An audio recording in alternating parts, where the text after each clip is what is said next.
जय महाराष्ट्र. आवाज येतोय का मागपर्यंत? नाही, स्पीकर मधून थोडे फटाके फुटतात. मी बोललो 4 जून साठी थोडे ठेवा. अमोल दादा, आज तुमच्यासाठी यायलाच पाहिजे होतं आणि तसं मी आलेलो आहे. तुमचं प्रेमाखातर आलेलो आहे. आणि इथे आल्यानंतर एक सांगतो आपल्याला, 4 जूनचं तुमचं दिल्लीचं तिकीट बुक करून ठेवा. दिल्लीला जायला लागणारच. ह्याचे 2 महत्वाचे संकेत आहेत. पहिलं म्हणजे ह्याच मैदानावर इथेच 2004 ला सभा झाली, तेव्हा आपण निवडणूक जिंकलो होतो. जे कोणी होते त्यांचा समाचार घेऊ आपण बोलता बोलता. काय ज्यांना पळायला लागलं त्यांना आधीपासून जास्ती महत्व द्यायचं नसतं. आपण 9 ला आपण इथे सभा घेतली, जिंकलो होतो. 14 ला सभा घेतली, जिंकलो होतो. 19 ला सभा नव्हती घेतली, पण आता 24 ला सभा घेतोय. अमोल दादांना पाठवणार की नाही दिल्लीला? आणि दुसरं मोठं संकेत तुम्हाला सांगतो. आज दुपारी पुण्यात पवार साहेबांची सभा होती. सभा धो पावसामुळे झाली नाही, पण जिथे पाऊस पडतो, जिथे पवार साहेब असतात, तिथे आपला विजय निश्चित असतो. हे समीकरण जुळलेलं आहे. आणि आज आपण पाहत आहोत इथे जेवढे आपण सर्वजण इथे आलेला आहात, महाविकास आघाडीला प्रेम द्यायला, आशीर्वाद द्यायला, जो काही उत्साह दिसत आहे, जो काही जल्लोष दिसत आहे, जो एक जोश दिसत आहे, हेच वातावरण मला संपूर्ण महाराष्ट्रात दिसत आहे. आजच आपण पाहिलं असेल, बातमी आली आपल्याला की अरविंद केजरीवाल साहेबांची सुटका झाली. आतापर्यंत जशी बेल मिळायची नाही या ईडीच्या कोर्टामध्ये, आतापर्यंत आपण पाहिलं अनेक राजकीय नेत्यांना छळलं गेलं, 6-6 महिने आत ठेवलं गेलं. मग ते संजय राऊत साहेब असतील, अनिल देशमुख साहेब असतील, संजय सिंगजी असतील, या सर्वांनाच जेलमध्ये 3 ते 6 महिने राहायला लागलं. आज आपण जो पाहतोय, जी ऑर्डर आलेली आहे, त्याच्यात सांगितलं की निवडणूक आहे, देशाची निवडणूक आहे, आणि अरविंद केजरीवालजी यांच्यासारखे मुख्यमंत्र्यांना आत ठेवता येणार नाही. आम्हाला त्यांना प्रचारासाठी सोडायला लागणार म्हणजे लागणार.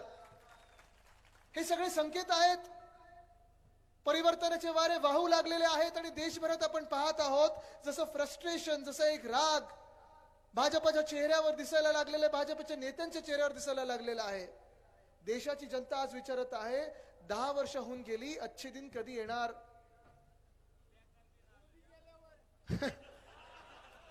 बघा, जनतेतून बोलतात लोक. जसं मगाशी सरपंच आपण म्हणाला, ताई आपण तिथून म्हणत होतात. हा जो राग आहे लोकांमधला, 10 वर्ष जे खोटं बोला पण रेटून बोला, हे भाजपचं धोरण राहिलेलं आहे. जे गद्दार आहेत ते बोलतात खोटं बोला पण रडून बोला, हे पण आहे आपल्या राज्यात चाललेलं.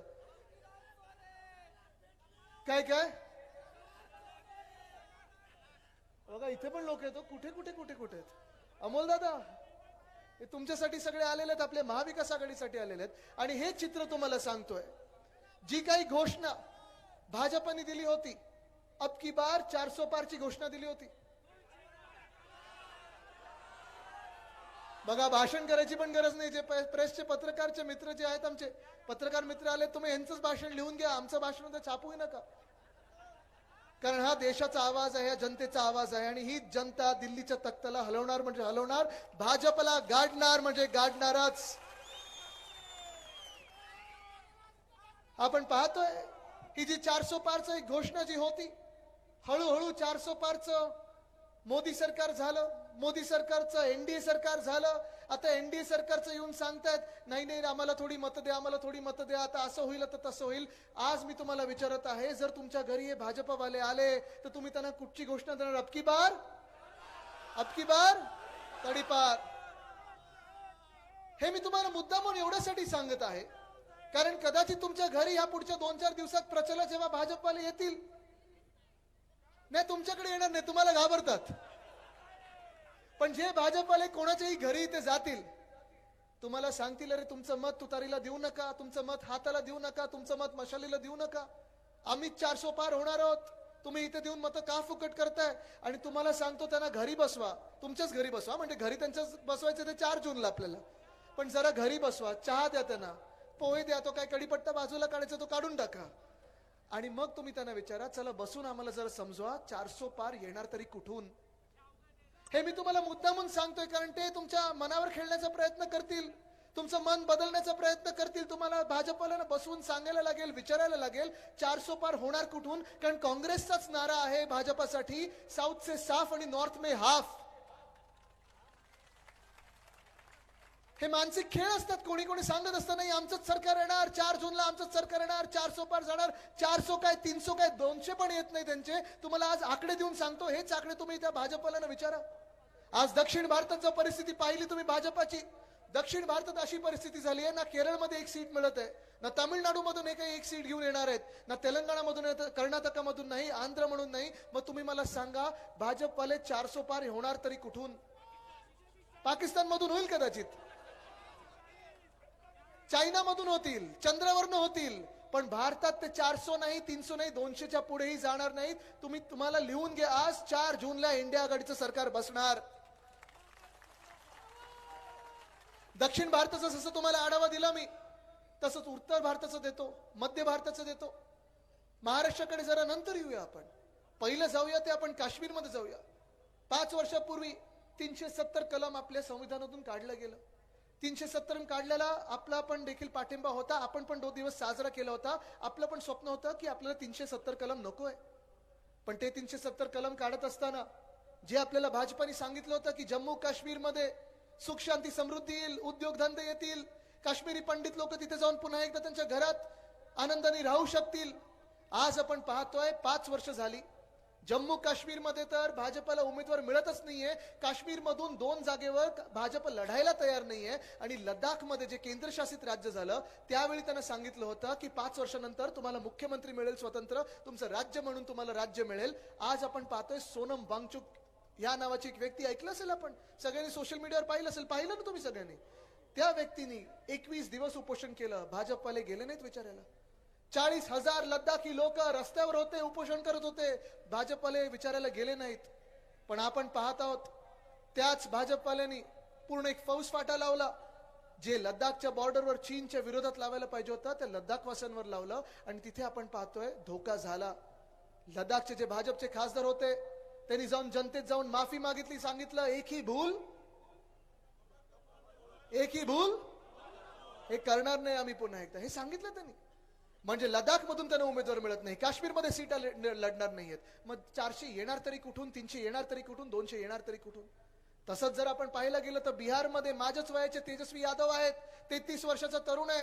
इथे जसं मिंदे सरकार बसवलं गेलं, गद्दारी करून बसवलं गेलं, तिथे देखील जेडीयूने पलटी खाल्ली आणि भाजपबरोबर सरकार बनवलं. पण आपण पाहतोय 10 वर्षामध्ये जेव्हा जेव्हा भाजपाने जेडीयू बरोबर सरकार बनवलेलं आहे, अनेक वेळा घोषणा झाल्या. प्रधानमंत्री महोदय स्वतः गेले, सांगितलं किती हजार कोटीचा पॅकेज देऊ, 20,000 कोटी, 30,000 कोटी, 50,000 कोटी, 1.5 लाख कोटीचा पॅकेज त्यांनी जाहीर केलं होतं. तुम्ही बिहारमध्ये जाऊन विचारा, अजून ते 1 रुपया देखील बिहारला त्या पॅकेज मधून गेला नाहीये. जे तेजस्वी यादव ज्यांना 2019 मध्ये 1 सीट मिळाली होती, आज आपण पाहतोय जो सर्वे येतोय त्यांना कमीत कमी 20 सीटा येणार आहेत. तुम्ही मला सांगा भाजपचे 400 पार येतात कुठून? नाही येऊ शकत. दिल्लीमध्ये देखील आपण पाहतोय आज तर अरविंद केजरीवाल सुटलेले आहेत. आतापर्यंत जे ते बोलत होते ट्रेलर होता, आता पिक्चर अभी बाकी आहे. आणि दिल्लीमध्ये असेल, पंजाबमध्ये असेल, दिल्लीमध्ये काँग्रेस आणि आपची आघाडी आहे, 7 पैकी 7 जागा जिंकून येतील. पंजाबमध्ये देखील आम आदमी पार्टी आणि इंडिया आघाडी कमीत कमी 12 जागा ज्या संपूर्ण आहेत ते आपल्याकडे आणणार आहेत. हे सगळं जर देशाचं चित्र असेल तर चला येऊया महाराष्ट्राकडे. आज आपण पाहतोय पहिला टप्पा झाला, दुसरा टप्पा झाला, तिसरा टप्पा झाला.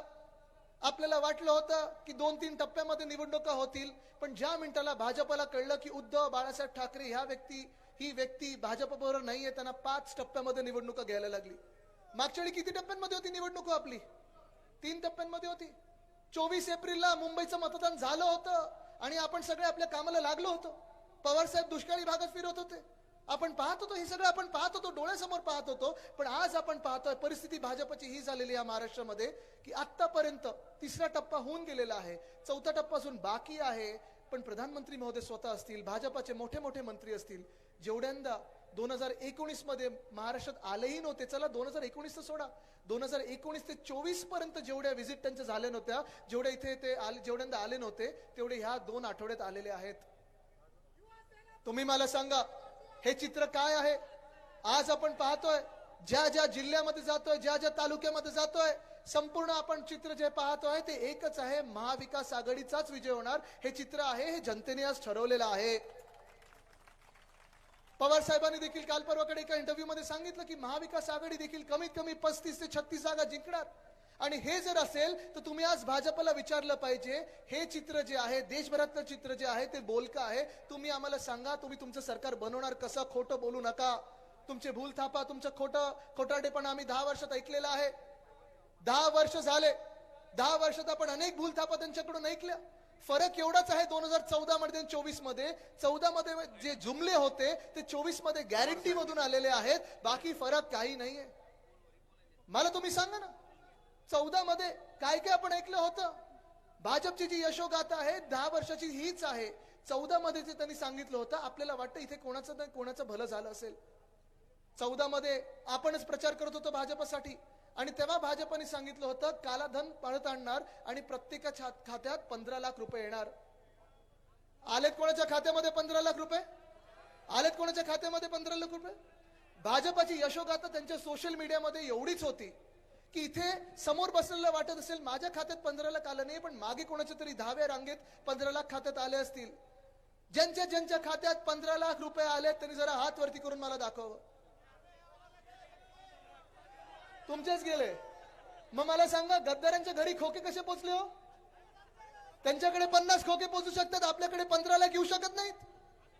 पण आज आपण पाहतोय 10 वर्ष होऊन गेली, त्याच्याबद्दल आता कोणी काही बोलायला तयार नाही. आज विषय निघतोय तो मटन मांस मच्छीवर बोललं जात आहे. आज विषय निघतोय तो विरोधी पक्ष काय घालतं काय खातं, तुम्ही काय घालता तुम्ही काय खाता, याच्यावर बोललं जात आहे. आपण पाहिलं असेल 2014ला आपल्याला सांगितलं होतं की 2022 पर्यंत प्रत्येक भारतवासियाला छत मिळेल, घर मिळेल, प्रधानमंत्री आवास योजनेत घर मिळेल. इथे तुम्ही मला सांगा, कोणाला तरी इथे प्रधानमंत्री आवास योजनेत घर मिळालं असेल तर अभिमानाने हात वरती करा. तुमचा जाहीर सत्कार करायला मी तयार आहे. कोणाला मिळालं घर? मिळालंय घर? इथे नाही मिळालेलं. 2014ला आपल्याला सांगितलं होतं, आपण देखील तोच प्रचार केला होता भाजपसाठी की 2022 पर्यंत शेतकरी बांधवांचं उत्पन्न जे आहे ते दुप्पट होणार. शेतकरी बांधव किती आले तर जरा हात वरती करून दाखवा. सगळ्यात ना. आता मला सांगा, ज्यांचं उत्पन्न दुप्पट झालेलं आहे त्यांनी आता हात वरती करा. अभिमानाने करा, एकदम दिलखुलासपणे करा. खर्च दुप्पट झाला, उत्पन्न सपाट. मग मला तुम्ही सांगा, ह्या भाजपाचं आपण करायचं काय? अहो, खाली डोकं वर पाय ह्याचा पण फायदा असतो. त्याला शीर्षासन बोलतात योगामध्ये. त्यांना मतदान करायचं नाही. पण आज आपण पाहतोय, गेली 10 वर्ष आपण पाहत आहोत, गेली 10 वर्ष जी होती ती हुकुमशाहीची होती, तानाशाहीची होती. देशाला जेव्हा 65 वर्ष झाली तेव्हा तुम्ही विचारू शकत होतात भाजप म्हणून, किंवा आपण त्यावेळी विरोधी पक्ष म्हणून विचारू शकत होतो की काँग्रेसनी 65 वर्षात काय केलं. पण आज जो प्रश्न येतोय, जो भाजपकडून येतोय की काँग्रेसनी 75 वर्षात काय केलं, मग मागची 10 वर्ष कोणाची होती? आज आपण हा विचार केला पाहिजे. मागच्या 10 वर्षामध्ये जे बहुमताचं सरकार होतं, जे तानाशाहीचं सरकार होतं, जे स्वतःचं सरकार होतं, एका नेत्याचं सरकार होतं, एका मनाचं सरकार होतं, त्या सरकारने आपल्याला दिले तरी काय? आज 10 वर्षानंतर निर्मला सीतारामन ताई अर्थसंकल्प सादर करत असताना त्यांनी सांगितलं की आम्हाला तर शोध लागलेला आहे की आम्हाला 4 वर्ग या देशात मिळालेले आहेत, सापडलेले आहेत. 4 वर्ग, 4 जातींचा आम्ही शोध लावलेला आहे आणि पुढची जी काही वर्ष असतील आम्ही ह्या 4 जातींची सेवा करू. माहितीये कुठची 4 जाती त्यांनी सांगितले? पहिली जात त्यांनी सांगितली शेतकरी, दुसरी जात त्यांनी सांगितली महिला, तिसरी जात त्यांनी सांगितली युवा आणि चौथी जात त्यांनी सांगितली गरीब. चला आढावा घेऊया आपण. 4 जाती, 4 वर्ग आहेत ना इथे. एक एक प्रश्न आता सोडवत जाऊया आपण, म्हणजे तुम्हाला स्पष्ट होईल तुम्ही कोणाला मतदान करायचं. पहिला वर्ग जो आहे शेतकरी, सगळे आपण शेतकरी बांधव आहात ना. आता तुम्ही मला सांगा, जे महाराष्ट्रातले जे तुम्ही शेतकरी बांधव आहात, ह्याच गेल्या 5 वर्षातला आढावा घेऊया. 5 वर्षामध्ये जेव्हा आपलं महाविकास आघाडीचं सरकार होतं, शिवसेना, राष्ट्रवादी काँग्रेस आपले सगळे मित्र पक्ष, आपण जेव्हा एकत्र इथे शासन करत होतो, राज्य चालवत होतो, तेव्हा कोविडच्या काळात देखील आपण कर्जमुक्ती 2 लाखापर्यंतची जी केलेली ती पोचली होती, सगळ्यांकडे पोचली होती ना. त्याच्या आधीचा 5 वर्षात आपल्याला आठवत असेल. दादा बसून घ्या. अच्छा, सोसायटी चेअरमन होता आपण. अभिनंदन आपलं. बघा, ही जनता बोलते. पण हेच तुम्हाला सांगतो, फडणवीस साहेबांनी जी कर्जमुक्ती दिली होती, त्यांनी तर पहिलं सांगितलं होतं कर्ज माफी. अहो, सरकार कोण होतं या शेतकऱ्यांना माफ करणार? उद्धव साहेबांनी सांगितलं होतं तुम्ही अन्नदाता आहेत, अन्नदाता देवो भव. आम्ही कर्ज माफी बोलणार नाही, कर्जमुक्ती बोलू. आणि ती कर्जमुक्ती आज पोचली. जेव्हा फडणवीस साहेबांनी कर्जमाफी सांगितली होती, होर्डिंगवर दिसली, खात्यापर्यंत पोचली नाही. ती खात्यापर्यंत पोचायला तुम्हाला सांगितलं जायचं तुमच्या पणजोब्यांना आणा, पंटूला आणा, नातवाला आणा, ह्याचं बोट घ्या, ह्याचा अंगठा घ्या. झालं होतं की नाही असं? पण उद्धव साहेबांनी जी कर्जमुक्ती दिली ती एका बोटावर दिली आणि ती कर्जमुक्ती आपण करून दाखवली. हे आपलं महाविकास आघाडीचं सरकार होतं, हे आपलं कर्तव्य होतं आणि हे आपण पार पाडलं. पण आज आपण पाहतोय गेल्या 2-2.5 वर्षामध्ये जेव्हा जेव्हा काही आपत्ती येते आपल्यावर, कधी अवकाळी पाऊस होतो, कधी गारपीट होती, कधी काही वादळ येतं, तुम्ही मला सांगा या मिंदे सरकारचं, या भाजप प्रणित खोके सरकारचे कृषी मंत्री तुम्ही कधी पाहिलेत येतं नाही? ते पाहिलेत तुमच्याकडे कधी येतं ना? आलेत कधी गावात? चला इकडचे सोडा, केंद्रातले कृषी मंत्र्यांचं नाव माहिती का तुम्हाला? पाहिले कधी तुम्ही त्यांना? नाही पाहिले. आणि मग पंचनामे करायला लावले, जिओ टॅगिंग करायला लावलं, सगळं काही केल्यानंतर तुम्ही मला सांगा 1 रुपयाची तरी मदत तुमच्याकडे आली आहे का खात्यावर? आले कधी? आले कधी? आज मी तुम्हाला विचारते सगळे शेतकरी बांधवांना, अशा भाजपला तुम्ही मतदान कधी करणार का? करू शकणार का? हे पाप आपण पुन्हा करणार का? चला इकडचं सोडा, दिल्लीचा विचार करूया आपण. इथे ड्रोन फिरत होता, जरा ड्रोन वरती घेऊ शकतो का आपण? कुठे तो ड्रोन? 2 वर्षापूर्वी 370 दिवस आपण पाहिलं होतं. पंजाब मधले असतील, चंदीगड मधले असतील, हरियाणा मधले असतील, उत्तर प्रदेश मधले असतील, हे सगळे शेतकरी बांधव दिल्लीकडे मोर्चा घेऊन गेले होते. दिल्लीच्या बॉर्डरवर बसले होते, उपोषण करत होते, आंदोलन करत होते, सांगत होते काळे कायदे मागे घ्या, MSP द्या, जे तुमच्याच जाहीरनाम्यात आहे ते कबूल केलेलं आहे ते आम्हाला द्या. तेव्हा स्वतः प्रधानमंत्री महोदय टीव्हीवर आले होते आणि त्यांनी सांगितलं होतं की ज्या काही तुम्हाला शब्द दिलाय तो आम्ही पाळू. 2 वर्ष होऊन गेली, 2.5 वर्ष होऊन गेली. जानेवारी फेब्रुवारी मध्ये कुडकुडत्या थंडीमध्ये आपण पाहिलं ह्या सगळ्या 4-5 राज्यांचे पुन्हा एकदा शेतकरी मोर्चा घेऊन गेले दिल्लीकडे. पण आपण आज पाहिलं त्यांना, जे मोर्चा घेऊन गेले, जे आंदोलन करणारे आपले शेतकरी बांधव ते होय आपल्याच देशातले होते ना, आपल्याच राज्यातले होते, आपल्याच देशातले होते. त्या शेतकरी बांधव ते बघत पाहताना केंद्र सरकारनी, भाजपाच्या सरकारनी, प्रधानमंत्री महोदयांच्या सरकारनी आपल्या शेतकरी बांधवांना थांबवण्यासाठी तिथे लाठीचार्ज केला, गोळीबार केला. मगाशी जो ड्रोन फिरत होता ना आपली फोटोग्राफी करत, आपल्याला आता भीती नव्हती वाटत कारण तो फोटो खेचत होता, पण त्याच ड्रोन मधून अश्रुधूर सोडला. मला तुम्ही सांगा, अशा भाजपला तुम्ही कधी मतदान कराल का? करू शकाल का? हे पाप तुम्ही कराल का? नाही करू शकत, आपण कदापि करणार नाही. पण ह्याच्याच पुढे इथे थांबले नाहीत. भाजपचे मोठे मोठे नेते, मोठे मंत्री आपल्याच शेतकरी बांधवांना अतिरेकी बोलले, खालिस्तानी बोलले, माओवादी बोलले, अर्बन नक्सल बोललेले आहेत. तुम्ही मला सांगा, ही भाजपा तुम्हाला तुमची वाटते का? ठीक आहे दादा, आता ड्रोन बसवा खालती, आला नंतर आला, माझ्यावर अश्रुधूर करू नका ते, ठीक आहे. पण आज आपण पाहतोय की हा शेतकरी बांधव आज हैराण आहे, त्रस्त आहे. शेतकरी आत्महत्या वाढत चाललेल्या आहेत. खतमालाला भाव नाही, खताचा भाव वाढत चाललेला आहे, पीक मालाला भाव नाही. आणि हे सगळं होत असताना अमोलदादा, आपण जे कांदा निर्यात बंदीचं बोललात, ती बंदी उठवली गेली, हे सत्य परिस्थिती आहे. पण ती कुठची उठवली गेली माहिती का? पहिली गुजरातची पहिली उठवली, 1.5 की 2 आठवड्यानंतर आपल्या महाराष्ट्राची उठवली. हा अन्याय किती सहन करायचा, आपण किती पाहत राहायचं, हा प्रश्न मला पडतो. आणि ह्याच प्रश्नांसाठी आपल्याला केंद्रात सरकार बनवायचं आहे. तुम्ही अमोलदादांना मतदान करणार की नाही? करणार ना सगळे शेतकरी बांधव अमोलदादांना मतदान? आता चला दुसरा वर्ग घेऊया आपण. दुसरा वर्ग म्हणजे तरुण आहे, युवा आहे, जे माझ्या वयाचे असतील, माझ्यापेक्षा थोडे वर खालती असतील, म्हणजे 20शीतले असतील, 30शीतले असतील, 40शीतले असतील. आपल्या महाविकास आघाडीच्या काळामध्ये आपण पाहिलं असेल, आपल्या 2-2.5 वर्षामध्ये कोविडचा काळ असताना देखील, जगातलं अर्थचक्र बंद पडलं असताना देखील आपण 6.5 लाख कोटीची गुंतवणूक आपल्या महाराष्ट्रात आणू शकलो, राज्यात आणू शकलो. आहे ना, आपण जे काम केले ते लोकांसमोर आहे. मध्यंतरीच्या काळात इकडचेच उद्योग मंत्री काय करतात, इकडचे उद्योग माहित नाही मला, पण त्यांनी सांगितलं होतं की आदित्य ठाकरे खोटं बोलतात, आम्ही व्हाईट पेपर काढू. अजूनही व्हाईट पेपर काढू शकले नाहीत, कारण मी जे बोलत होतो, रेकॉर्ड सहित बोलत होतो, कुठेही मला खोडू शकलेले नाहीयेत. पण आज हे सरकार आपलं गेल्यानंतर, महाविकास आघाडीचं सरकार गेल्यानंतर, तुम्ही मला सांगा, प्रत्येक जो उद्योगधंदा आपल्या राज्यात येणार होता, आपण आणणार होतो, महाविकास आघाडी सरकार म्हणून आणणार होतो, पाठवला कुठे या बिंदे सरकारनी? भाजप सरकारनी पाठवला कुठे? वेदांत फॉक्सकॉन पाठवलं कुठे? बल्ट्रक पार्क पाठवलं कुठे? मेडिकल डिव्हाइस पार्क पाठवलं कुठे? एअरबस टाटा पाठवलं कुठे? रिन्युएबल एनर्जी पार्क पाठवलं कुठे? 40 गद्दार पळवले कुठे? आता कळलं सगळं का गुजरातला पाठवलं जातंय. थँक्यू बोलायला सगळं गुजरातला पाठवलं जातंय. आणि तुम्ही लिहून घ्या, जर तुम्ही ह्याच भाजपला डोक्यावर बसवलं ना तर आपलं मंत्रालय देखील सुरतला नेतील किंवा अहमदाबादला नेतील त्या बुलेट ट्रेन मधून. खरंय ना. बघा, गुजरातशी आपलं काही भांडण नाही, काही वैर नाही, माझा वैयक्तिक वादच नाहीये. माझी नेहमी ही भूमिका राहिलेली आहे की ज्या ज्या राज्याचं त्यांचं हक्काचं असेल ते त्यांना मिळालंच पाहिजे. मग आसामचं असेल, मणिपूर शांत झालं तर मणिपूर असेल, सगळं काही त्यांच्या त्यांच्या राज्यात गेलं पाहिजे. पण माझ्या महाराष्ट्राच्या तरुणांच्या हातातला घास जेव्हा तुम्ही खेचून घेता आणि गुजरातच्या घशात टाकता, तिथे मी नडणार आणि लढणार म्हणजे लढणारच. मी आज तुम्हाला विचारत आहे, मी आपल्या तरुणांसाठी लढत आहे, या हक्कासाठी लढत आहे. इकडचे तरुण मला साथ आणि सोबत देणार की नाही? देणार ना. आणि साथ माझी द्यायची असेल तर इथे अमोल दादांना तुम्ही निवडून देणार की नाही? देणार ना. कारण आपण पाहतोय हे सगळं क्षेत्र जे आहे ते कोलमडत चाललेलं आहे. उद्योग क्षेत्र कोलमडत चाललेलं आहे. महाराष्ट्रात याला भीती वाटते उद्योजकांना.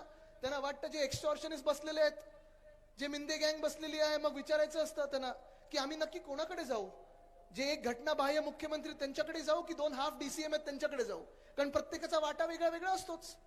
पण आपलं तसं नव्हतं. आपलं एकच होतं, जे काही असेल ते महाराष्ट्रासाठी झालं पाहिजे आणि 80% माझ्या भूमिपुत्रांना तिथे नोकऱ्या मिळाल्या पाहिजेत, ही आपण अट टाकली होती. पण आपण आज पाहतोय की जसं आज उद्योग आपल्या राज्यात यायला तयार नाहीत. नोकर भरतीचा जो प्रश्न आहे तो बिकट होत चाललेला आहे.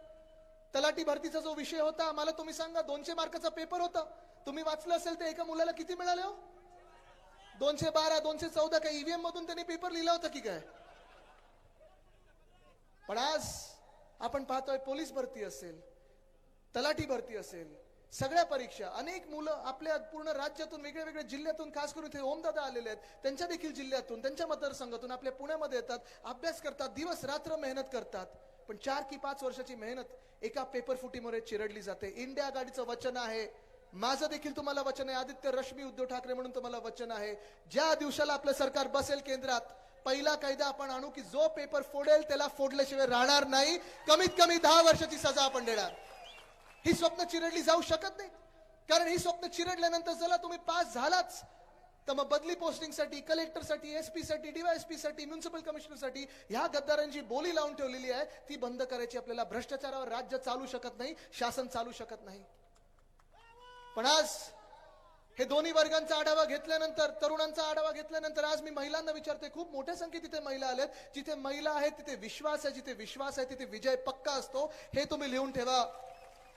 मी तुम्हाला विचारत आहे, ताई तुम्हाला सगळ्यांना विचारत आहे, आज आपण केंद्र सरकार पाहत आहोत, भाजपचं राज्य सरकार पाहत आहोत, तुम्हाला या राज्यामध्ये सुरक्षित वाटत आहे का? वाटतंय असं? जी काळजी आपण पाहिलं असेल, पवार साहेबांनी तुम्हाला इथे गर्दीत बसल्यानंतर D मध्ये घेतलं. खरं हा सुरक्षेचा एरिया असतो, पण स्वतः त्यांनी बोलून सांगितलं इकडच्या सगळ्या लोकांना, पोलीस वर्गाला, की हे सगळ्यांना सोडा, इथे जनता तिथे बसू शकत नाही. असं काळजी घेणारं सरकार तुम्हाला हे केंद्र सरकार किंवा राज्य सरकार वाटतंय का? आज कितीतरी उदाहरण आहेत आपल्या समोर. तो एक कर्नाटकामधला राक्षस रेवण्णा, 2 की 3 हजार बायकांचा रेप केलाय, 3000 महिलांचा रेप केलाय, व्हिडिओ केलेले आहेत, त्याच्या क्लिपा सगळीकडे फिरत आहेत. पण त्याच रेवण्णा राक्षसासाठी स्वतः प्रधानमंत्री महोदय येतात आणि प्रचार करतात. त्याच रेवण्णासाठी भाजपा पूर्ण यंत्रणा लावते आणि जिंकण्यासाठी मदत करण्याचा प्रयत्न करत आहेत. आणि त्याच रेवण्णाला, ज्याला देशातून पळवून लावायला पाहिजे होतं किंवा देशाच्या कोठडीत टाकायला पाहिजे होतं, त्याला तिथून पळून जाण्यासाठी मदत केली. मला तुम्ही सांगा, अशा भाजपला तुम्ही मतदान करू शकणार आहात का? करू शकणार आहात? अहो हेच काय, गुजरात मधलं दुसरं उदाहरण देतो.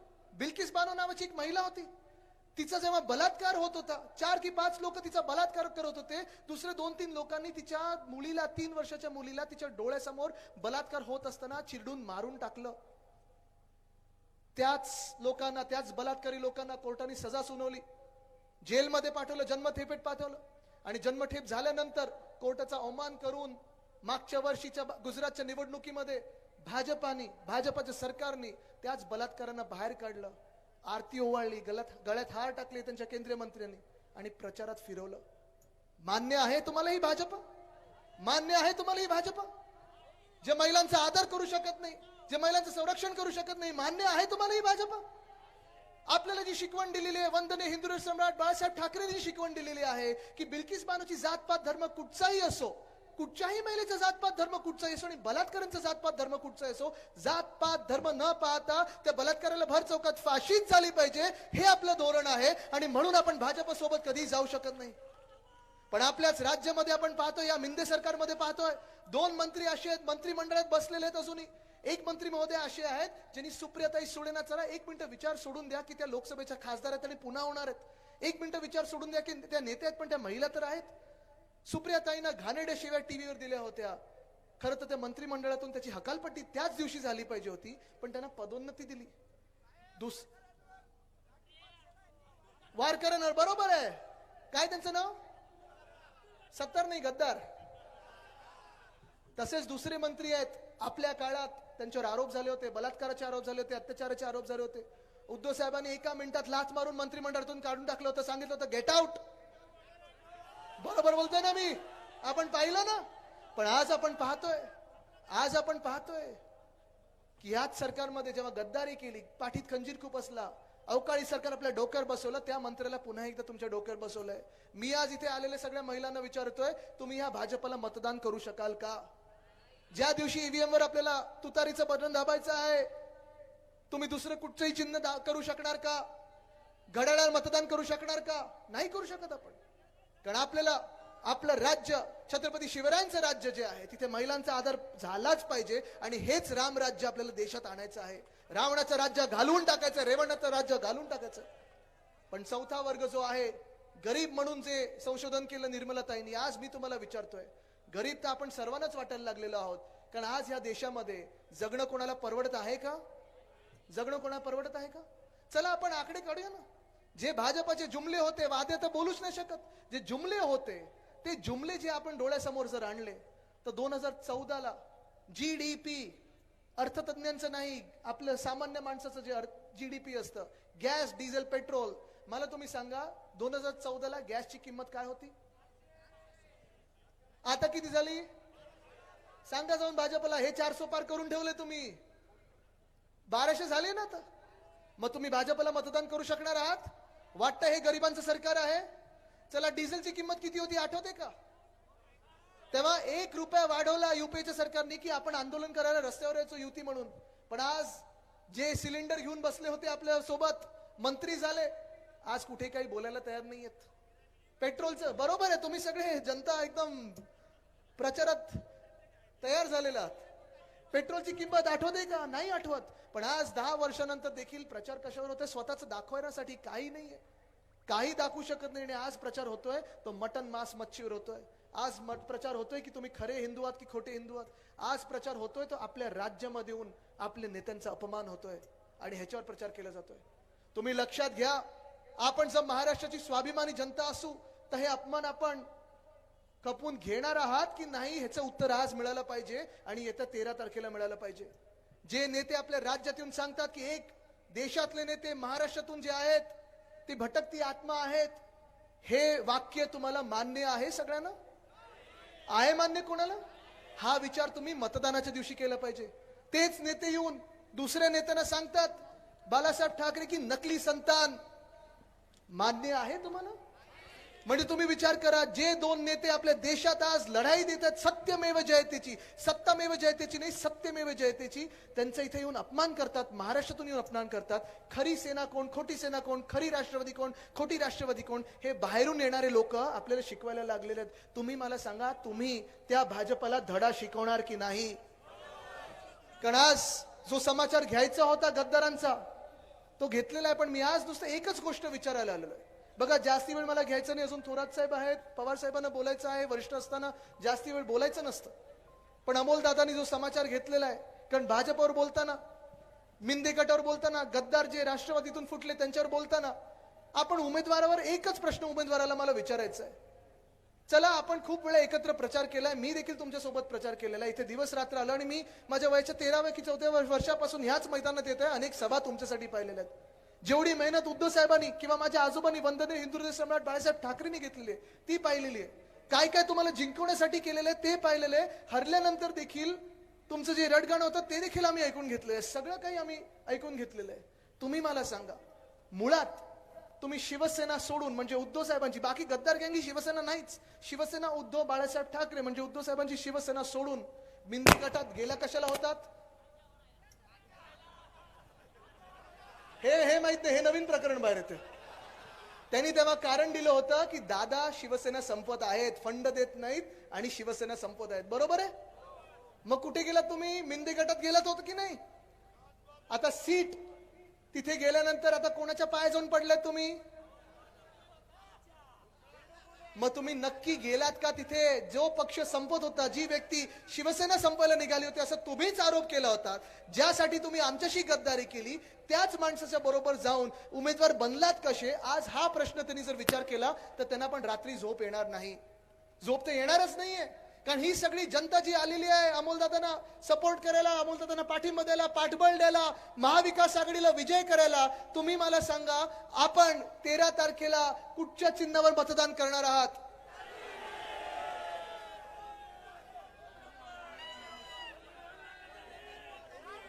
ठरलंय आपलं पक्का? मग चला पुन्हा एकदा आपण इथून आवाज तिथपर्यंत पोहोचला पाहिजे, दिल्लीपर्यंत पोहोचला पाहिजे. 13 तारखेला आपली निशाणी कुठची? निशाणी कुठची? निशाणी कुठची? निशाणी कुठची? अजून एक बोलू शकता, रामकृष्ण हरी बसवा गद्दाराला घरी. पण निशाणी कुठची? निशाणी कुठची? निशाणी कुठची? एकदा जोरात ऐकू द्या, निशाणी कुठची? चला 13 तारखेला तुतारी आणि 4 जूनला इंडिया आघाडीचं सरकार केंद्र सरकार म्हणून साजरं करूया. धन्यवाद. जय हिंद, जय महाराष्ट्र, वंदे मातरम. धन्यवाद आदित्य साहेब. आदित्य साहेबांचं वाचन आम्हा सर्व कार्यकर्त्यांसाठी प्रेरणा देणारं असतं. यानंतर महाराष्ट्र राज्याचे माजी महसूल मंत्री काँग्रेसचे ज्येष्ठ नेते आदरणीय बाळासाहेबजी थोरात साहेब यांना विनंती करतो आपण सभेला संबोधित करावं. मला माहिती आहे की 6 वाजता सभा सुरू झालेली आहे आणि आपण सर्वजण खूप वेळ ही सभा ऐकता आहात. अत्यंत सुंदर भाषणं आपण सगळ्यांनी ऐकलेले आहेत. मी आपला काही जास्त वेळ घेणार नाही. हा सुद्धा आवाज द्यायला लागलाय. इंडिया गठबंधन, महाविकास आघाडी, राष्ट्रवादी साहेबांची राष्ट्रवादी काँग्रेस आणि तुमचे आमचे सगळ्यांचे अधिकृत उमेदवार खासदार डॉक्टर अमोलजी कोल्हे यांच्या